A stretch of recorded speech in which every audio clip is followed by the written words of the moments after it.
shake your boots, put on your dancing boots. No time to waste. Oh, ready, set, and go.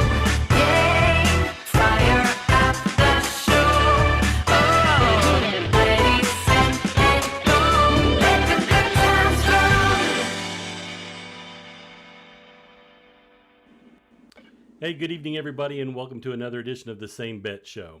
Now, tonight, we have a very special person joining us, a very accomplished person, and we're going to go into that here in just a few more minutes before I introduce him. But first off, I want to start with a recognition segment. I announced this last week. It's something that I want to build on and make it a little bit better. So bear with me as we kind of go through some growing pains.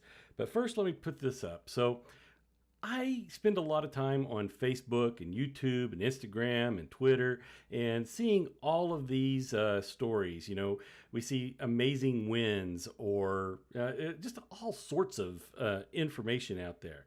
And I want to take a little bit of time to recognize some of the greatest accomplishments that I see out there. And the very first one that I want to talk about today is our friend Yo Girl, Evelyn from up in New York. You know, she's a member of the Craps Nation, and she put out a little post earlier in the week that she finally caught a hot table, in for $300, out for $1,425, and that's after tips. Now, that is a good win in anybody's book. So, Evelyn, congratulations on such a fantastic win, and look forward to seeing more of these wins from you. Now, the next recognition that I wanted to give is kind of strange. I'm friends with the guys over at Casino Quest, and David and Alex. They've been working on something for some time. Been working on an app, and that's one of the things that we're kind of starved for as craps players. Is we don't have very good tools, I guess, to practice from. Well, they put their money where their mouth is, and they've been developing something called Crapsy. And I honestly don't know that much about it. That was just released, I think it was last night or maybe the night before last.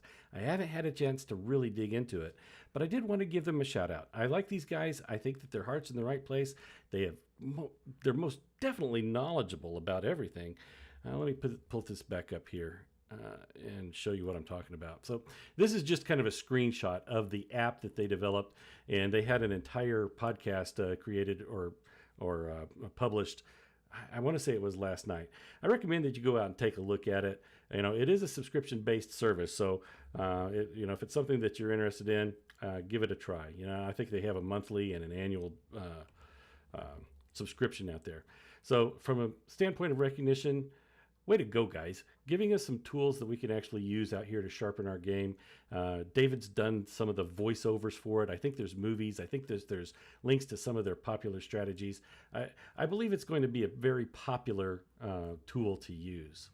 So that's it for the recognition. Now, I said this last week also. I can't be everywhere. I can't see everything. So if you have somebody or something that you would think deserves some sort of recognition that you want to give a shout out, give me a call or send me a message to samebet777@gmail.com, and I might be able to put it on there. I want to be very selective and subjective. I'm it, guys. I'm going to be the one that says you get the recognition or not. So no, I have to draw the line somewhere, I guess is the best way to put it. All right, so let's get to tonight's show. Tonight's guest, he's been playing craps for over 20 years. He runs his own Facebook forum. He studied with some of the biggest names in craps, and he's won not just one, but 3 different craps tournaments. So everybody, please welcome Ron the Don. Ron, welcome to the show, Dave, man. thanks a lot, Dave. Thanks for having me. Yeah, appreciate you taking some time out. Obviously, we can see that you're in your car. You're out and about tonight, so I do appreciate you stopping in to talk with us. I am. I'm right across the street from the dealership, actually. So I had to do it on the run a little bit, but we'll make it. It's fine.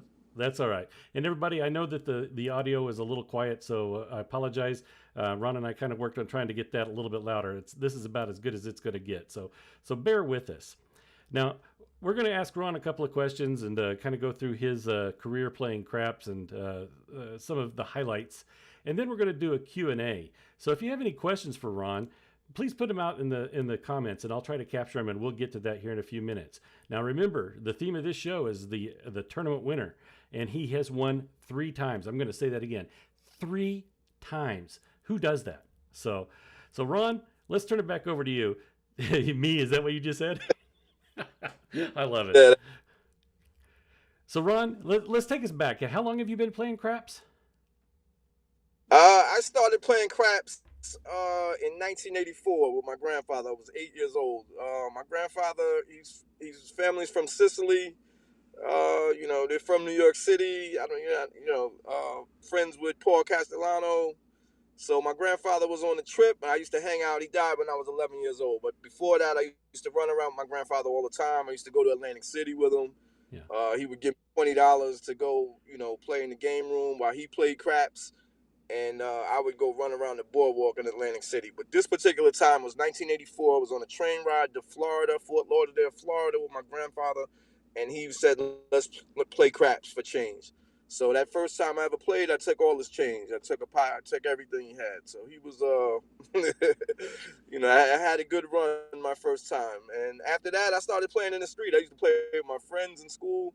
Used to play in street corners. We played in the projects. And those games would get pretty wild. So you could die out there over a dice game. So my first time playing in the casino, I was 19. And a friend of mine from I knew how to play the regular street game. So just hit your point, and it's me versus you. And can you hit your point, or can you not fade the shooter? But I didn't know casino style crap, so I basically just knew the basic game. A friend of mine told me, "Hey, put your money in the field, and you got a lot of chances to win." So I was playing, going even. If I tell you, a guy had the dice, he rode the field about 40 times in a row.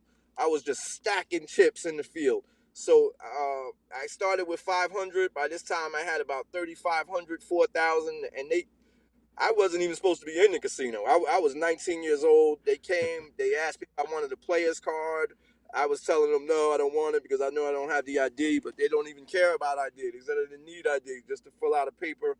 And the dealer, I guess, could tell that I was very young. And he said, you want bigger chips? So I was like, sure, because I'm just grabbing piles of chips and putting them in I probably would have won 30, 40 grand that night, whether I would have left with it or not. But anyway, I said I wanted bigger chips, and he just moved my chips to the side and let the guy keep rolling. He must have rolled the field about 20, 25 more times, 12s, 2s, everything. And I was putting loads of chips in there, 1,000, 2,000, all of my chips. Wow. So I still out with about 4,500 my first night. And I said, wow, this is easy. Nobody's going to kill you in the game. So it didn't last like that. So I was always a good shooter my whole life. Random, whatever. I could shoot the dice. I could shoot a basketball. I could shoot a gun. I could shoot the dice. So I'm just a good shooter in general. So, I was playing in Atlantic City, and eventually the tides turned on me like it does with any random player. And I was out in Las Vegas 2005, and I ran into a guy on his lunch break, 2004, 2005. He worked for the city of Las Vegas, and it was in the Gambler's Bookstore. I went to get a book on dice control, actually. And here I see this guy practicing his shot on the table in the Gambler's Bookstore. Now, the Gambler's Bookstore, I practiced there all the time in Vegas, probably since that day for the last 17 years. But that's where I really started to learn about dice influencing and that type of thing, the sets and everything from that guy on his break. So I wound up. So go ahead. You said you actually practiced at the Gambler's store? I didn't know that they. I didn't know that they allowed practicing there, or I thought they sold tables, but I didn't know that it would actually let you play on them. Yeah, I've been playing on those tables since 2004 when they had them. Recently, my last trip to Vegas, I played. I went down there to practice. Right after I won the tournament, I practiced all week to use the promo money. Well, I never knew. So you can just go into the Gambler store and say, hey, can we practice, or do they charge you anything? Is it like? You know what? At one point, like maybe 16 years in, they had this new thing where they were going to start charging people like $20 an hour, and it didn't last long. It was that one time I was in it, and the next time I came in, I just practiced, and nobody said anything. So then I wound up getting cool with the girls. They work at the front of the desk, so like they were good with me. Everybody's good with me in that store, so I could practice in the gambler's bookstore. Yeah, so you're a known person. If I happen to walk in there, they'd say, "Who the hell are you? Get out of here." You know what though? I usually buy something. So I buy like a souvenir. I buy an ashtray. I buy a couple shot glasses, just some gifts for friends or family, whatever the case may be. So I'll practice, Yeah. and then before I leave, I bought my son. You'll see my son with a gambler's bookstore shirt. It's a So nice shirt, actually. you mentioned a book. Do you remember what book you were trying to get on dice setting? Uh, you know what? I think it might have been Wong on dice at that Okay. time. It might have, or you know what? It was my first one. So my first one was Sharpshooter's book. Get the Edge at Craps. By Sharpshooter. What's his name? Chris Paulicki. Yeah, yeah. I think I remember reading it. I think it was on your Facebook forum that you've actually written articles that have been published, and I put one of my favorite books back here behind us, the Sharpshooter's Bible, and I think you tell a story about. I can't remember the author's name. How he reached out to you. So, are you still writing? Are you published anywhere? The Mad Professor. That I was writing for what is that? Gaming Gurus, CasinoCityTimes.com, and that was Okay. basically for Frank Scabletti. Yeah. He asked me to, so I wrote like 12 articles, and one of them actually was purchased by the Wall Street Journal. So the Wall Street Journal published the article I had on Atlantic City.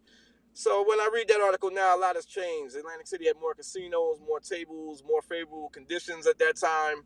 I wouldn't say it's my number one choice at the moment. It still might be because it's limited choices out here with decent tables, and they make it hard for us now. Well, since you name dropped somebody, I'm going to go ahead and click to a slide that I prepared.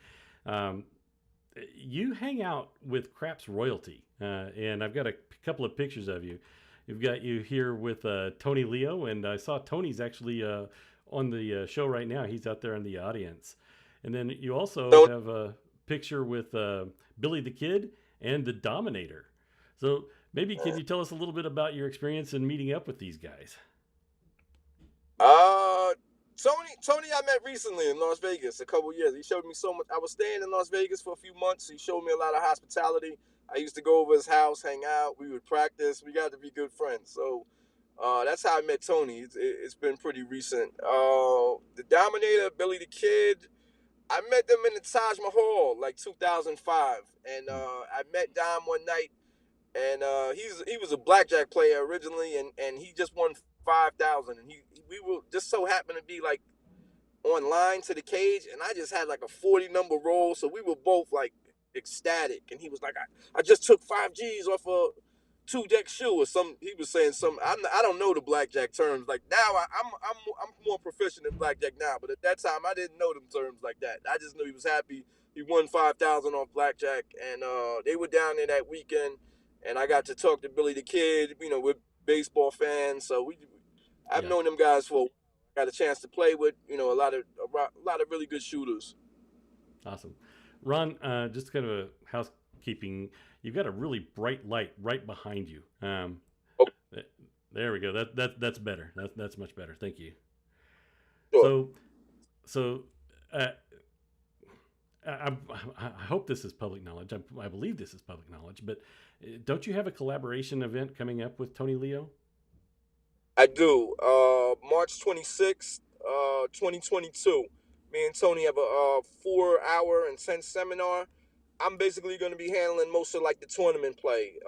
That's my specialty. Also, shooting, betting, whatever. I'm going to definitely give you more than your money's worth. You definitely get more than you paid from me. So everything I've learned over the last 25 years, plus all the tournament knowledge, and you also have that for life. We have a lifetime deal. So if you're in a tournament, you need to call me. My line is open. You can call me right up, and we'll map it out. First thing. So let's talk a little bit about Advantage Dice Control, or I think you call it Advanced Dice Control. You've been playing for 20 years. How long do you feel like you have been an Advantage player? You know what? I would say since about 2009. 2009. I started I always had a decent shot, but I really started to work on my shot. My shot got a lot better, and my discipline got a lot better as far as my bets and learning my edge and knowing exactly what bets I could beat at the table and good money management and all the things that go into being an advantage player. Basically, being a winner at the end of the year, because you could win a few sessions, but when you play all year round, and that's what really matters to me anyway. Are you a winner at the end of the year? So Well, that's a good segue into one of the topics that I wanted to talk about. So, I follow you on your 100K Facebook forum, and I've told you this thank before that you're an inspiration. I think you help raise the bar from anybody who follows your writing and follows your work. Um, talk about goal setting. How did that become important to you, and what kind of goals do you have today? You know what? Goal setting basically came maybe like 2011, 2012. I started reading a lot of books like the Master Key System and Think and Grow Rich. And basically, the whole premise was you have to know, in order to get what you want, you have to know what you want. So, if you want to get where you're going, you have to know where you're going. And Mhm. so that's where it came from, basically, to set the goal. The 100K Club. I would say the first time I started really. I was telling my brother, I was telling everybody in the casino on Friday, on a Friday night in March 2013. I said, listen, I'm gonna hit the 6.5 bet. It's the odds to do it is 6,300 to one, and I bet you I'm gonna do it before the weekend's over. And just a lot of things. I just believe in visualizing the end, like picturing in your mind, believing it, and that's how I was able to manifest a lot of things. There was a time I was on a plane to Las Vegas, and I visualized myself next to the Dominator, and I ran this 3-tier progression on the four. I had a four for $35. I pressed it to 100. I hit it again. I pressed it to 300, and then boom, I collected twice, 585 off of it. And where did I wind up 2 days later? In the Bellagio, right next to the Dominator, rolling fours. Yeah, So yeah. you have to believe in yourself. And that particular time, I visualized myself hitting that 6.5 bet, and I did it. And it was people that knew me at the table. And I hit 4 points on the first one, and I hit 6 points on the next one. And it was the same thing with the tournaments. I visualized myself winning the tournaments. I saw myself doing it before it happened, and I obviously had to come up with a strategy, had to implement that strategy, but we got it done.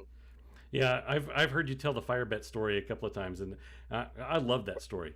And a lot of the people who teach craps, they often will dedicate at least a portion of the class to visualization, and uh, you need to you need to do that in order to build that confidence up in yourself and see what you're trying to do, and then let it happen. Just let it happen. Uh, I Right. did want to come in here, let everybody know. Put your questions and comments out there. I'm going to try to follow those as we go along. I'll pull a few in here as we go. I'm going to do a couple of comments right now. We've got Roll to Win Craps out there. Ed Parsons, great content. Hello to my friend Ron the Don. So Ed's out there watching us tonight, and also But Kay. Kay's out there. Hey, Ronnie, you are the real deal, buddy. you know what? Kay actually told me that in the casino one time after I rolled the ATS. We just bumped into each other in Atlantic City, and I remember she said that right after. I think Rob might have hit it too that night. We hit two ATSs. I Yeah. think Bear was there. Yeah, Bear hit the ATS twice. We had a really good night, and I remember her saying, "You're the real deal." And Ed Robinson. Ed Robinson is the real deal right now. He's like Ron Jeremy with all the chip porn. Like I see him out Yeah. I don't know how he'd there. feel being compared to Ron Jeremy, but The that's Ron pretty Jeremy funny. influence. Nah, but I met up with Ed in where is that? In where is that? In Tunica? not Biloxi, Tunica. Yes, him and Aaron, him and his buddy Aaron. Me and Aaron actually played in Las Vegas. So they asked me to come by. We had a good time.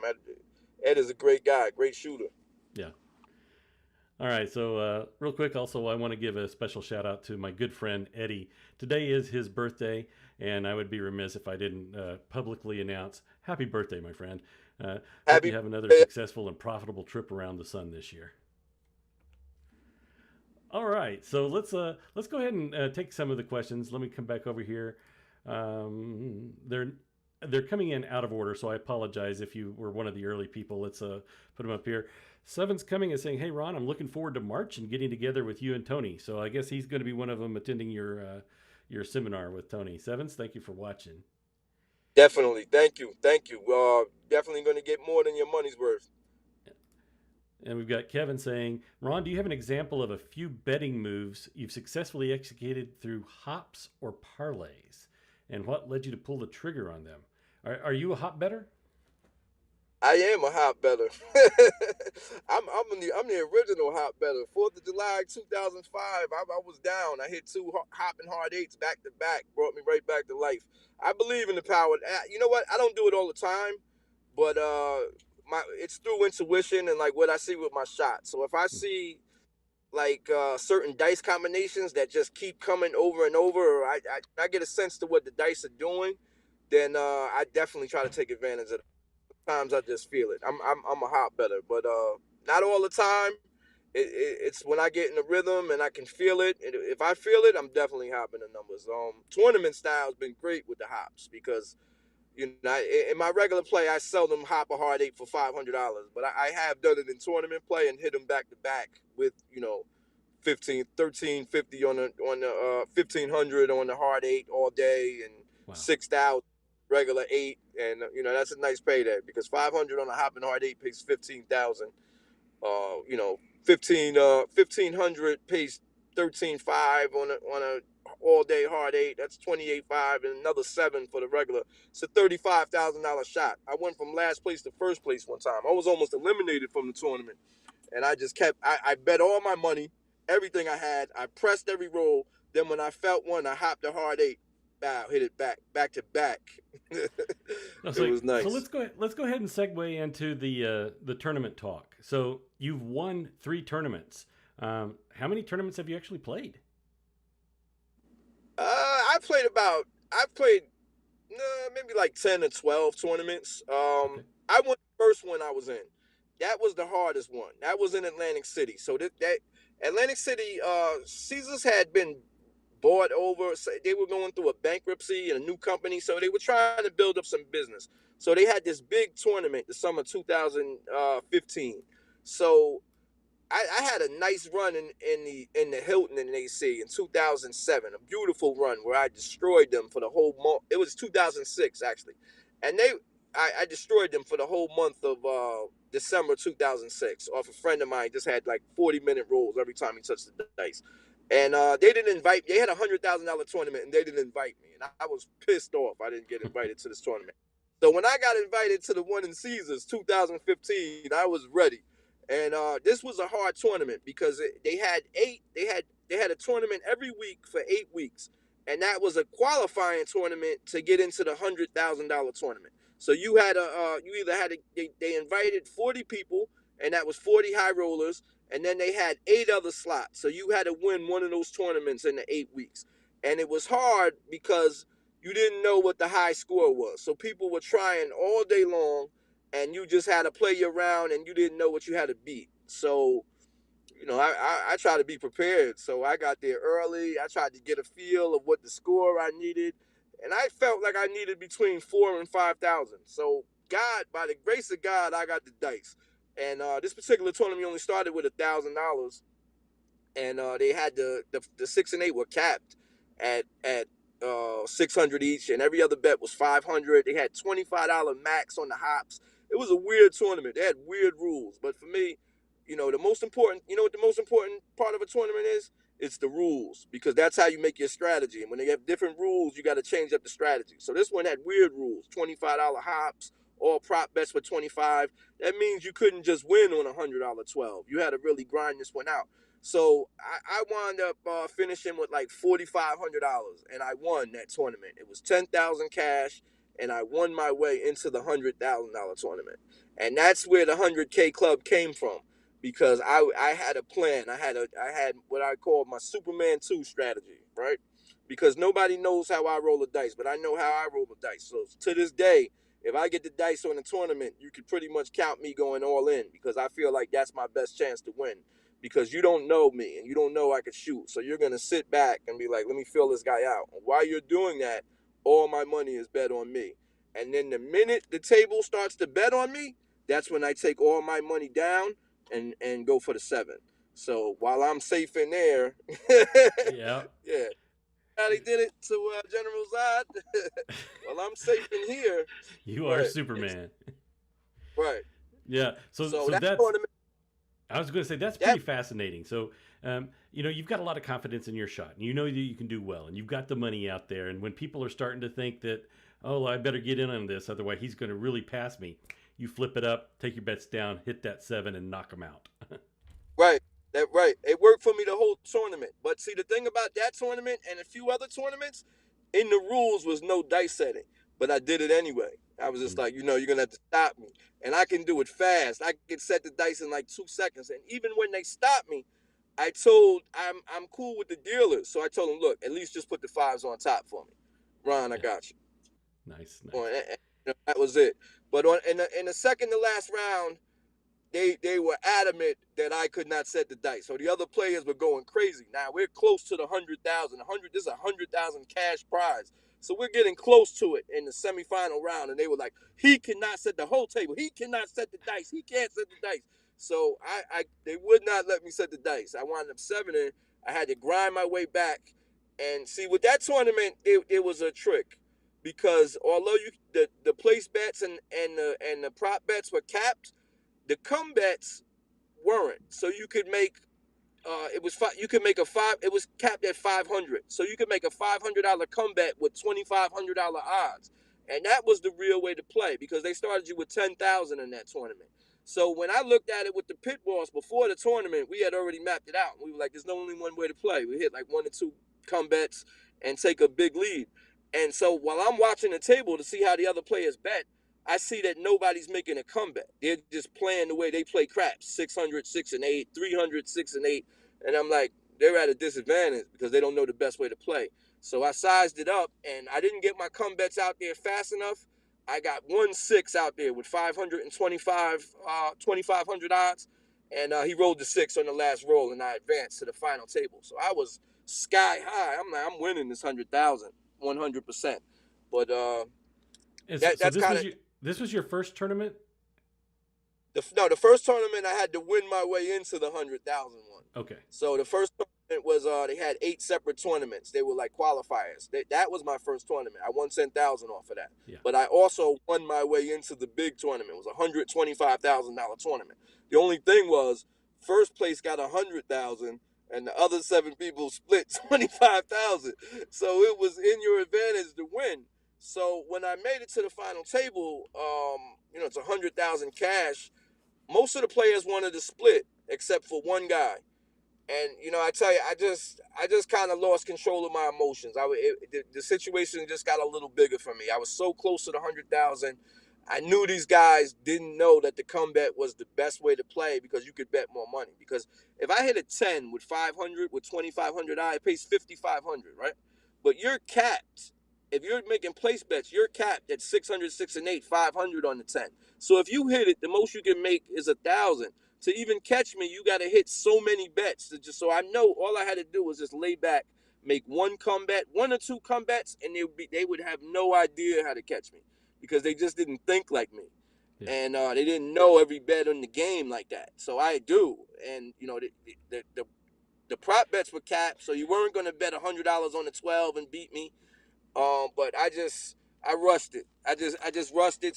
We had like an argument at the table, and the one guy that didn't want to split it, he actually won it for the 100 grand. And I said, I was so close to the 100,000 in cash, I was distraught. Yeah. So I was gonna say, so it sounds like you're the smartest player at the table, and once you figure out something, it takes them a few minutes to come up to speed, and once they come up to speed, it's too late. You've already capitalized on it. You're ahead, and now they're shooting from behind. In that particular case, they might have never figured it out. Like that. Like it wasn't that. Like the guy that won, we started that table with 10,000. The guy that won had 14,000. Like I said, I just lost control of my emotions because number one, the guy next to me, like we had certain spaces at the table, so we had numbers to pick. So when I got there was only two numbers to pick, and I picked the wrong one. I felt because the other one I would shoot first, but they probably wouldn't have let me set the dice anyway. But you never know. And I would still have, I knew the deal. I would still have them passing to me with the fives on top. But instead, I picked the other one, was the last person to shoot. But there was only three people on that side of the table. So I was supposed to be at the top of the table. But being that it was only three people left and there was five on the other side, they kind of just went everywhere they wanted. And I was like, you know, if we're going to just go everywhere we want, then why did we even have the numbers? Like, I don't want to be here. My spot is there. And I need to be there because I need to see the table. It's easier to see the table from the top. I want to see how everybody's betting. And we kind of got into an argument over that, and it went bad. And I wound up playing another one in Vegas like 2 months later, and that was for 25,000. And I was in the semifinal. I had a $30,000 lead, and for no apparent reason, I said, "Let me get one more hit," and I bet all my money. The guy threw the dice off the table, and I said, "Oh, save me." I said, "Take everything down." Every rule in that tournament was the same as a regular casino game. You started with 25,000, except for that. If the dice went off the table, you couldn't take your bets down. So he sevened, and I wound up losing that one too. So I lost two back to back, and I was determined. I had already won one. I was determined, but it took me some time. I played a few more, couple breaks here and there. It took me some time, but this past year I won two back to back. Was that the one at Paris? I won the one in Paris and I won the one at Planet Hollywood. Actually, when I made it to the final table, we all split. So there was I believe six people at the final, and we just split it six ways. But to me, that was the better play because it paid in promo money, which was basically it was a decent amount of money, and the promo money was kind of better for me because it kind of forced me to bet more. If I win 15,000 in cash, I probably play five and leave. But 15,000 in promo that with $500 chips that don't break down, you could bet them any way you want. My strategy, I went 4,400 across, and I said I'm gonna roll it 3-4 times. Every time you can complete that, it's kind of a game within the game. Every time you can complete that, it's like 4,000 in your rack. Bow down with 4,000. That's cash now. Bow down, down, down. So that's the way I went about that. So Yeah, something. I've seen a lot of people make they're upset with the casino money payout. It's not cash. Casino credit, I guess, is how they put it. But it sounds like you were able to actually parlay that in, maybe even to a bigger win than what the cash prize would have been. So I was just for the fact. See, it's different because in the 100,000 tournament, they paid you 100K cash to the winner, but all of us got promo money too. But it was the type of promo money that's only can be used on even bets. So you could only use it for a pass line or for a comeback.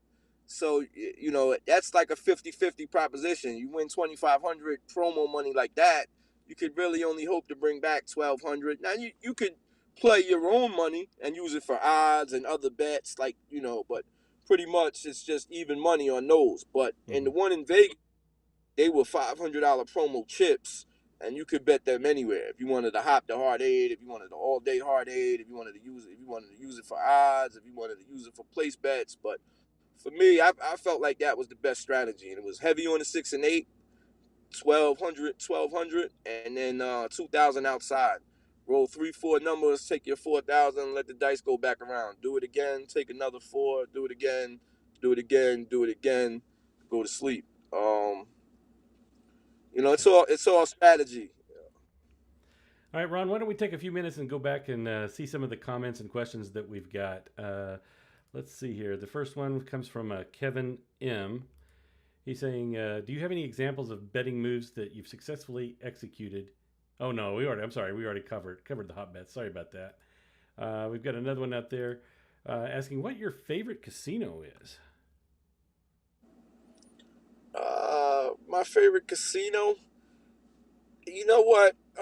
For nostalgia, I would have to say Bally's because that's where I started. Bally's and Caesars in Atlantic City. But Yeah, I was gonna say Atlantic City or Vegas. right. But my overall favorite, I love the Bellagio. The Bellagio is a great place. That was one of the first places I took my son, and I used to play with I played with Dom in the Bellagio a couple times because that was where they hung out in Vegas, and they would never give me anything. Like I won a couple thousand 2 times, no offers. Then I finally lost a little chunk of money, and they sent me an offer.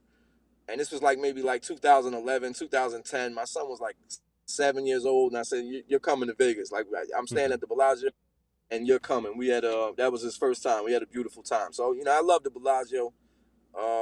Paris and Planet Hollywood. I just won the tournaments over there, so those are my places. Flamingo. I lived there Yeah. for a few months, so that's has a place in my heart. All right, next one we've got Kay actually saying your 410 progression is awesome. So, can you tell us a little bit about your progression? Yeah, you know what?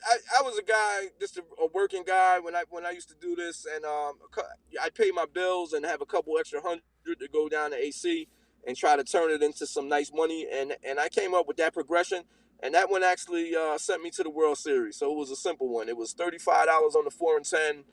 But I played them individually. Hit one. That's the one I ran with Dom too in the Bellagio. It's basically 35. Hit it, go to 100. Hit it, go to 300. Collect twice. 585. You hit again, go to the 1,000, and just keep going until you get to max. But if you collect the 1,200, if you collect the 585 to 585 off of it, you still did a good job. You still got the job done. I actually did that in 2009. I bought some World Series tickets for me and my son. So that progression sent me to the World Series, and then I taught it to Rob and Kay, and they've had some wonderful success with it as well. Yeah, that's awesome. So, what do you consider to be your home casino right now? Where do you play the most?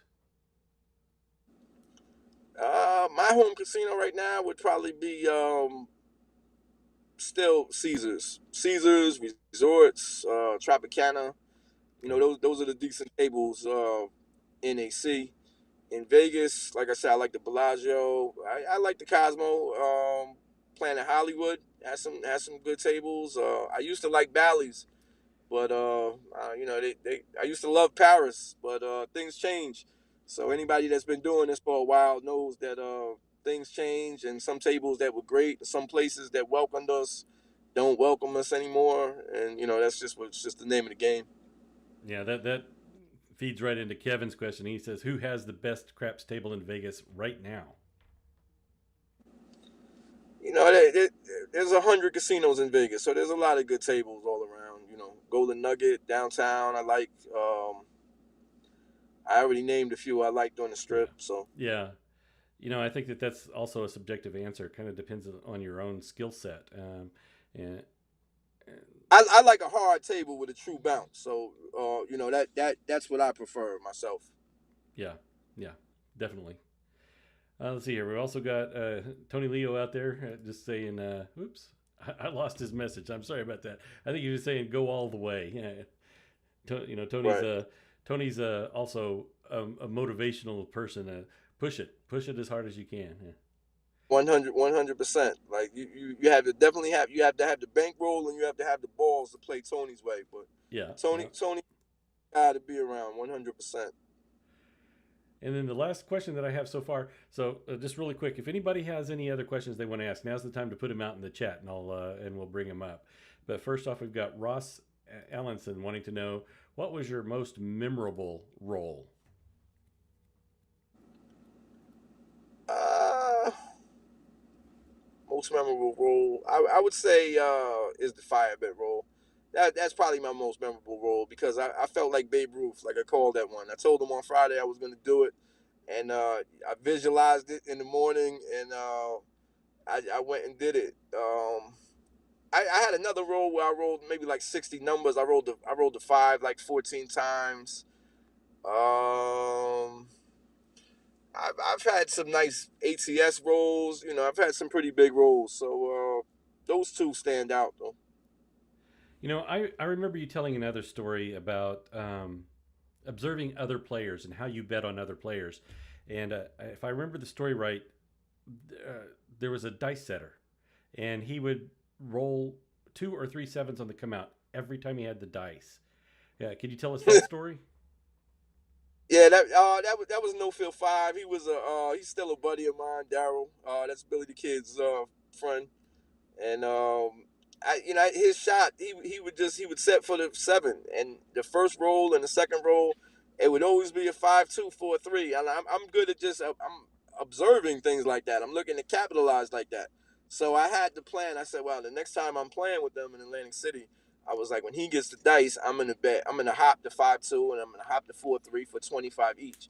And I said, when they hit, I'm in a whisper to the dealer to parlay it, and it's very important because I don't want him to hear this. Me parlaying, the bet. So you parlay it. I was going to split them, parlay it as far as 200, 200, because I'm not sure what it's going to be, the 5-2 or the 4-3. It's just going to be in the set because that's what this set. And so it has. I was in AC. I was playing with Dom and a few other guys, but Daryl got the dice, No Field Five, and I was talking to somebody. I looked up and I saw he had them, and it was just too late. So those guys very big on etiquette. So I'm not gonna throw out a late bet. And he already had the dice, so they were out of the middle of the table. So I had to just. There was nothing I could do. I planned this for months, and now he has them. And what does he throw? 5-2. Um, so now I'm pissed off, but I make the bet for 25 after on the second roll, and of course he rolled the 4-3, so it definitely would have worked, but I was a little sidetracked and I missed it, but it happens. Yes, I just love that story, and I've met No Field Five. I When I took my Golden Touch craps class, he was one of the people there, so I can just Yeah, visualize that. Great story. All right, we do have and, another and it would question coming in for you. go Let's see ahead. here. Dan DVD's wanting to know what number do you roll the most? So do you have a signature number? I do. When I'm in Vegas with the low vig on the 4 and 10, I use the hard way set because that's best for me.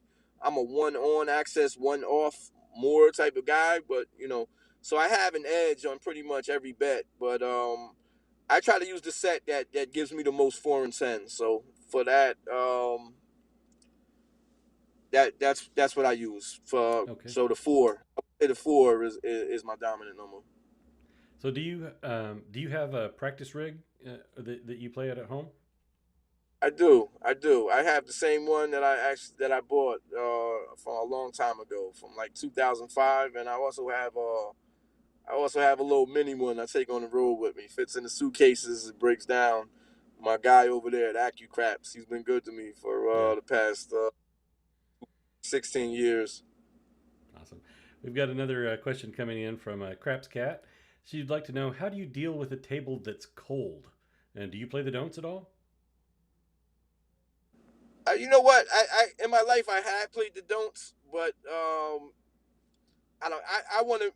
I don't believe in hot and cold table. It's on my shot. I'm there to win off me. So everybody else could be cold. It's a random game and that type of thing. I'm worried about what I could do. And I do play the don'ts sometimes. If I play the don'ts now, that's just like I really don't like you. Like Hmm. you know what I mean? Like, I don't like you, and here's my way of saying F you. Yeah. But other than that, I did, but I'm very big on energy now, so I don't like to really bring a lot of negative energy because I'm really there to win off my rules. So and the don'ts to me is it's a 50-50 shot. You can't a couple sevens, a couple come out sevens will wipe you out, and I'm not really huge on laying odds, even though mathematically it's the right play. I'm just not a don't player to that extent where I want to load up in odds. So I pretty much make flat bets. Couple sevens knock you down, a couple shooters go out, get you even, and it's 50-50 back and forth. It's a guessing game. So my game is more to capitalize on my roles and my skill, and I also don't want to bring so much bad energy. So I do know how to play the don'ts, and I have played the don'ts, but I don't choose to on a regular basis. Yeah. So um, you know, you've got the confidence, you've got the skills. So when you're rolling, it makes sense that you're going to bet more on yourself. So how do you deal with Right. betting on other shooters? Do you, you know, do you implement a 5 count, or do you go dark on the on random shooters? No, no. For me, I don't really bet on a lot of other shooters. So like, I'm not really one that gets forced to bet. I will jump in. So I've been playing craps long enough where I feel like you start to get rolling, and I feel like you got something. I'm in. I'm gonna get in, and I'm gonna get out. But other than that, like I just won't bet. Mm-hmm. I don't. I'm not. I'm there to win, so I'm not there to play. I probably would like have more fun playing craps like in Tony Leo's living room. But when I'm in the casino, I'm there to win. So Joe Blow that wants to shake him and roll him, I don't have time to guess. But I'm still big on intuition. So when things start rolling and I feel something's happening, I jump in the game. Yeah, But I believe until you're one of the better situational players that can size up somebody, and size them up pretty quickly. Uh, right, so, you know, I've talked to a lot of people who have actually played at the tables with you, and that seems to be a pretty consistent theme that you know what you're doing. right. Let's, we got another question coming in from Dan. Let's see here if I can pull it up. How do you adjust your dice throw when the table is too bouncy and not hard? So, do you make any adjustments? Yeah. You know what? I'm not. I do. I throw them lower, throw them softer. Just try to hit the spot. For me, it's definitely not a 45 angle. It's more of a feel thing. So I'm just trying to get the feel of the table. And if it's just too bouncy, where I feel like it's just too hard, I try to make the game easy. I just try to go to an easier place. Mm-hmm. I don't have anything to move like that. So I'll try it out and try to lower the throw, lower the arc, lower the softer on the touch, move the landing zone a little bit. But if it's not working out, then you got to know when to roll. There's Yep. harder tables down the so No, we got Dylan, skill and luck. He has a good question out there. What about tipping? What's your thoughts about tipping the dealers? I always tip normally on top of my bet, so that when I win, the dealers win, and I put $1 on top. I put odds. Dealers got shoes. I put odds on top of my odds, and so I make my bets on top of my. I make dealer bets on top of my bets, and when I win, they win, and the money stays there, and I can play with it, manipulate it. I could press it, pretty much do what I want with it. And I ask their opinion. I get them in the game, so they like that. Yeah, yeah. I that's one of my favorite things too. I love getting the dealers in the game.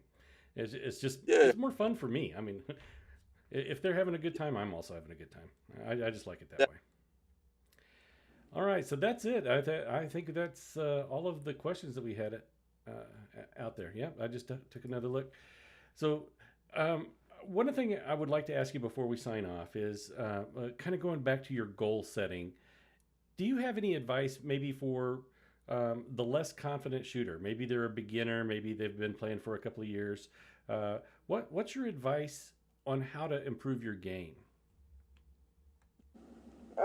Set a realistic goal, and everything takes time. So it's practice. You just don't. You're just not a great shooter overnight. So you have to put the time in. You have to practice. Set a goal, something you could work towards. Come up with a plan, and then you have to execute that plan. And faith is the magic. So you have to believe in yourself. So if you're there and you don't believe in yourself, you might as well just turn around and go home. Yeah, I So have love some. that. Faith is the magic. I love that. Oh, we actually have another question coming in. One second here. From the Hawaii Crap Shooters, how long is your average session at the craps table? Uh, I don't. I try not to play too long, so I don't want to get tired. But it depends on how I feel. So I can wait out tables because number one, I'm not doing a whole lot of betting on other people. So it depends on me. I might roll the dice twice if I have a giant roll and I'm where I want to at. I might leave. I'm preferably I like to roll the dice 4 or 5 turns around. But if I still feel good after that, I've stayed. Now, don't get me wrong. I'm a craps player for life, so I've definitely had my 12-hour sessions. But these days, when I get up, I'm ready to get out. So it depends on how I feel. If the roll still feels good and I feel good, then I don't. I have a win goal in mind, but I try to have like a trailing stop loss. So Well, that that being that said, that actually feeds into 555 Craps. He's asking, "What's your plan B if all things go sideways in a session?" And I think you might have just answered that a minute ago. Get out. yeah, exit exactly. With still some of my bankroll left is a big thing because back when you first start and you don't really have control of your emotions and what do? You play till you're broke. But now, or play till your session bankroll is gone. So now, I come to the table with my session money, and if things not working out, I get out of there because too many times than not, maybe a couple hours, everything will turn around the next day. Now you're in a session where that money can make you a nice amount of money. So, if it's not working out, don't keep forcing it. Just get out of there. Come back fresh, refresh, go get something to eat, take a rest, whatever. Yep, yep, very good. All right, Ron, I think that's going to do it for us tonight here, buddy. I appreciate you coming and spending some time with us. And, I'm sorry you had to do it from your car, but I do appreciate you taking that time, man. No, no, no problem, no problem. I was gonna do it from the dealership, but then they were gonna start locking up, so I didn't want to go through all of that. So we do Yeah, it in the cars. yeah. Thanks for having me, Dave. Great to talk to you. So, everybody, if you're interested in actually meeting Ron the Don, he's going to be in Vegas in March. Ron, are you going to be in anytime before that? I may, but I don't have anything planned at the moment. So right now it's March, but you never know. I take spur of the moment trips a lot. So, but I have some other things, in California. I'm planning on going out to San Fran. So I'm not sure if I'm going to make it over to Vegas, but if I do, I'll definitely let you know. Okay. Yeah, and for those of you on Facebook, you're search for the $100,000. Gosh, I should have this up handy. I, the name of your Facebook forum. Do you remember what it is off the top of your head? Yes, it's Ron the Don's 100K Club. Ron the Don's 100K Club. Search for it, and there's a lot of great people posting information out there. Uh, you will learn something. I'll put it that way. So Ron, again, thank you very much for joining us. I do appreciate it. Before I sign off tonight, I want to go ahead and talk a little bit about what's coming up. Tonight we had, of course, Ron the Don. This weekend, my friend John from Pro Craps, he is going to be presenting a Craps-a-thon. It's 24 hours of content with several people of it pitching in to, how's a good way to put it? I'm not really sure how to put this. It's going to be like the old Jerry Lewis telethons where different people will host different segments, myself including. You can see along the scrolling bottom that some of the names of the people that are going to be on the show for that 24 hours. And we're going to be raising money for a great cause. We'll go into more of that on the night of the event, but you'll be able to watch this telethon on any of these channels down here. So he's trying to organize it where it's going to stream on everybody's channel. So you just choose whoever you normally watch, tune in, and enjoy a little bit of craps talk from some of the, I guess from some of the different YouTube channels out there. We've got that going on. And then I've got a couple of weeks where I don't have my guests solid yet. So as we get more information, I'll be putting those in. But on December 13th, we'll be bringing on the Mid-Atlantic Craps, Jeff from Mid-Atlantic Craps. And we're going to talk about a beginner's journey. He's a self-proclaimed beginner, and he's also going to be coming fresh off of a cruise ship. So we're going to be talking to him about his experience on the seas, playing out in the open seas. And then on December 20th, I'm pretty sure this is the date that's going to happen. Howard and I are talking through it, but we're going to do a holiday special with Howard Newman. And if you've seen any of Howard's interviews with myself or with the Hawaiian Crap Shooters, you know that he can have some great stories, and we'll get into more of that as we go along. So that's it, guys. That's all I've got for the show. Let's see you. I hope to see you sometime on Saturday with John at Pro Craps. And again, everybody, have a great weekend, and thanks for joining us.